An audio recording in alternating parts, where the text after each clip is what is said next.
Terima kasih Anda masih bersama kami. Bagi Anda yang baru saja bergabung, kami hadirkan kembali 3 berita utama hari ini. Nekat tabrak polisi saat ditangkap, seorang kurir narkoba di kota Semarang ditembak polisi. Seorang aparatur sipil negara Kabupaten Kudus menimbun BBM subsidi jenis solar hingga 12 ton. Kami ajak Anda ke Kabupaten Boyolali, sebuah warung menyajikan rica ayam yang menggoyang lidah.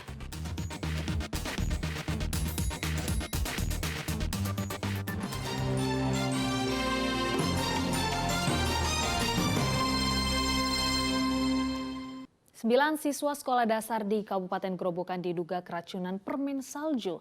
Mereka dilarikan ke puskesmas karena mengalami muntah-muntah.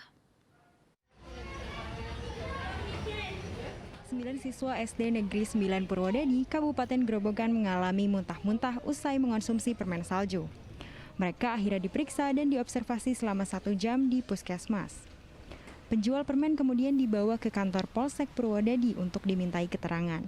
Ia mengaku 2 permen laku di SD Negeri 9 Purwodadi dan 8 permen di SD Negeri 1 Purwodadi. 10 biji dah. Satu mika tok berarti tadi? Iya, 1 mika. Di mana aja, Pak? Di D1 sama D9 itu, Pak.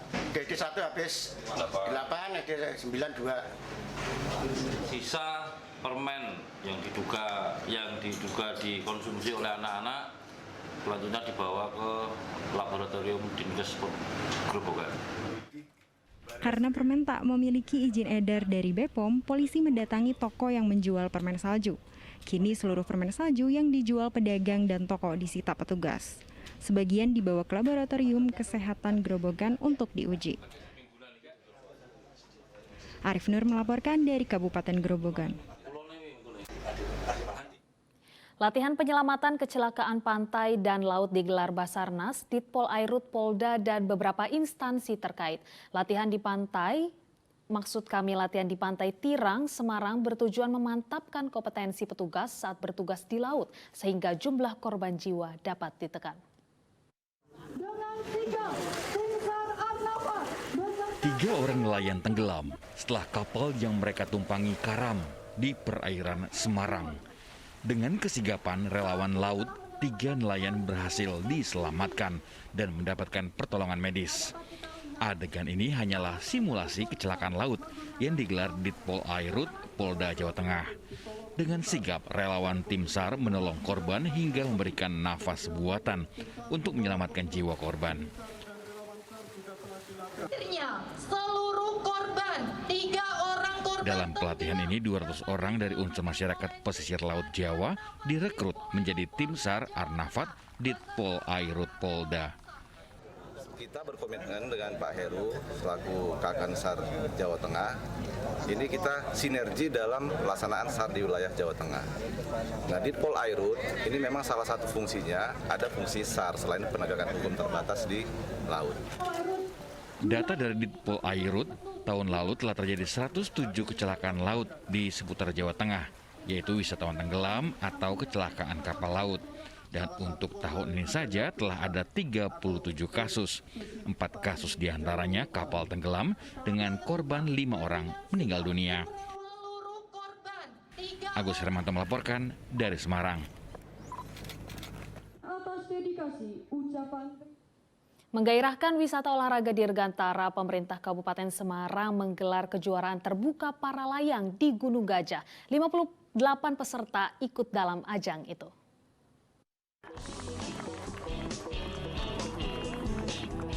Para layang menjadi salah satu cara untuk menikmati keindahan alam di sekitar Gunung Gajah, Desa Nogosaren, Kecamatan Getasan, Kabupaten Semarang. Lokasi ini dinilai sebagai tempat terbaik untuk menggelar olahraga para layang. Bahkan menjadi spot wisata olahraga dirgantara yang cukup menantang. Sejak 4 hingga 10 September mendatang digelar kejuaraan terbuka para layang Telomoyo Cup ke-6 yang diikuti 58 peserta dari 8 provinsi. Salah satu atlet dari Sumatera Barat mengaku Bukit Gajah merupakan salah satu venue olahraga para layang terbaik di Indonesia.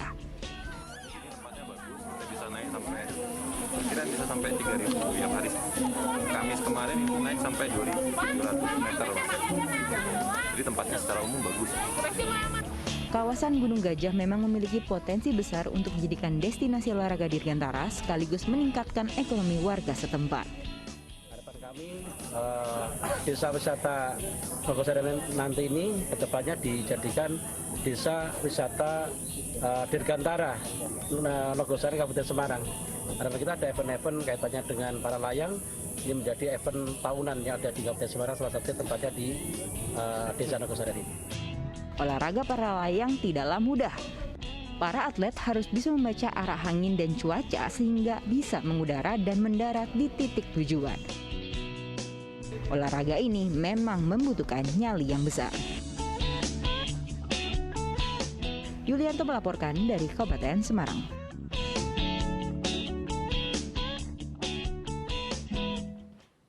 Bagi pecinta kuliner pedas di Kabupaten Boyolali ada warung Rica Ayam yang bisa menjadi salah satu tujuan untuk memanjakan lidah. Selain rasa pedasnya nampol, harganya juga miring.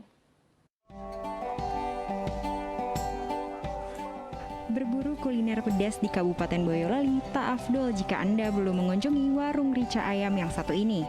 Warung ini berada di Desa Gagak Sipat, Kecamatan Ngemplek, Kabupaten Boyolali. Berdiri sejak 2004 silam, warung ini tak pernah sepi dari pengunjung, meski lokasinya berada di pedesaan. Dalam sehari, kedai ini bisa menghasilkan puluhan kilogram daging ayam. Sementara untuk cabai rawit bisa menghabiskan 10 hingga 12 kilogram per harinya. Sehari pada hari Senin sampai Jumat biasanya 60, kalau Sabtu Minggu sampai 100 kilo ya? Iya. Oke. Mbak, ini biasanya yang beli dari mana aja, Mbak? Dari mana-mana. Menu ditawarkan bervariatif, mulai dari rica ayam biasa, rica ayam double, rica ayam jumbo, hingga rica ayam plus ati ampela atau telur. Semuanya disajikan dengan beragam level kepedasan. Rasanya yang enak dan harganya yang ramah di kantong membuat warung milik Aprilia dikenal di semua kalangan. Makan dengan sambelnya itu bisa keringat itu bercucuran gitu ya, jadi sangat enak dan sangat recommended banget ya untuk masyarakat di Boyolali dan sekitarnya tentunya, karena rasanya enak, pedesnya juga mantap, harganya pas di kantong, pokoknya nikmat lah. Omset yang dihasilkan dalam sehari bisa mencapai hingga lebih dari 5 juta rupiah. Yulianto melaporkan dari Kabupaten Boyolali.